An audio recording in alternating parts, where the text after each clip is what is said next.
What's up, people? You are now live at Breezy TV here at Soundproof Studios here in Edmonton, Alberta. And we're here to talk about the Day One original series. And I got a very, very special guest today. His name is Diesel. What's up, Diesel? What it does, partner?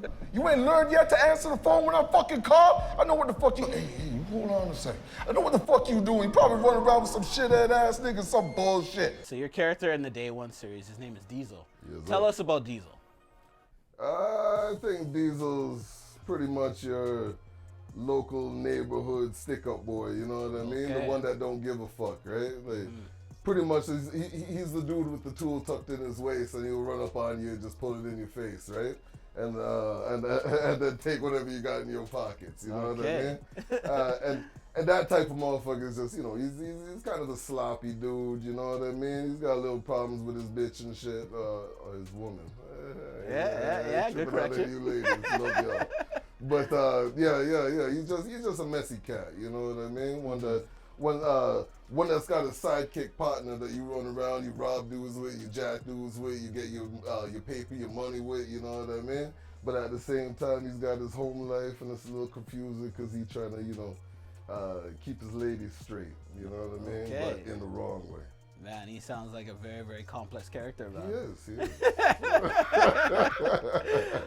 So director Anthony LaRose, a lot of people have their perception of him. Yeah. How is it working with him, like the real? What do you mean, Shatta? I don't work with Shatta, man. Shatta's my homie.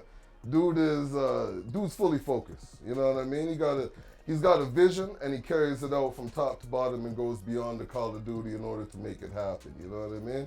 He's a dude that, like, you know, he'll engage a lot of people in order to fill these type of roles that he feels that they suit or that he needs done. You know what I mean? Yeah. And he'll pursue it to the ends of the earth, like to get, like, whether it's in the community cast or whether it's motherfuckers outside and across the border or wherever the hell, you know. If they come through, Shot's gonna make it happen, and that's the one thing about him. He's made shit happen. I worked with him for a minute on videos, you know, on my yak shit, and just whatever the fuck, and he's always been on point, 1000% on point. So for the Day One series, do you feel it's like a good depiction of the streets here in Canada? Yeah, no, definitely. You know what I mean? It's hustlers on the block getting their shit done, and you know what I mean. When it comes to that load, that work. Like, yo, dog, he's showing it from the ground up, from day one, right? Like, yeah. As far as it goes from manifesting your crew to, you know what I mean, getting that work to fucking, you know what I mean, doing what you gotta do, and then, you know, processing and putting it out, yo, it's the life, you know what I mean? As far as I know. You know. So on the Day One series, there's a lot of non-actors. Yeah. Did you have experience before this? No. With acting, well, shit. Actually, Mike Hume from Homegrown, I did a play once. Okay. We were the rappers. We just rolled up in the barbershop and talked some shit. But otherwise, besides that, nah, man, no. Okay. Is this something you see yourself doing more after this? Yo, if you want me, holler at me, man. Google it. Yak, dollars, Draper Noir, whatever the fuck you want to catch me at. You know what I mean? Like, yeah, definitely. I'm always ready to get in front of the lens. Does Canada need this web series?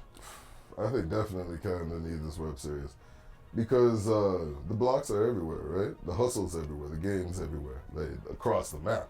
You know what I mean? So for us to get that exposure on that level, you know, I'm not saying that you gotta put like exposure or spotlight on these dudes, but these dudes do exist. Yeah. You know what I mean?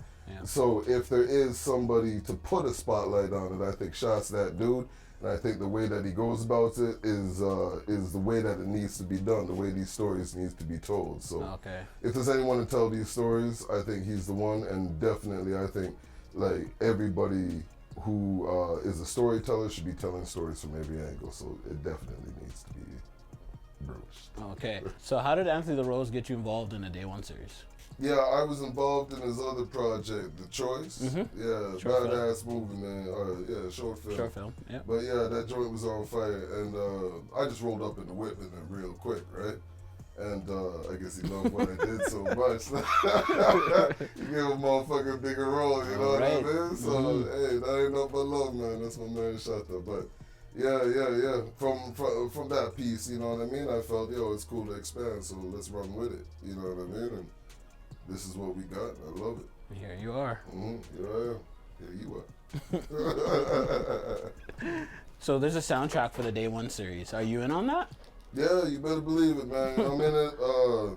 There's some yak shit on there. You know what I mean? Some throwback, some of that. I think it was Back to Business. Yeah. Got a big tune on there, and also the new shit that I'm fucking with, Draper Noir shit. Okay. I got a lot of it off the first project and also the second project, which is coming out real soon. You know Okay. what I mean? Probably before this is even out, so you know what I mean? Keep an eye out for it. Draper Noir, Yak Dollars, they been beating it up, so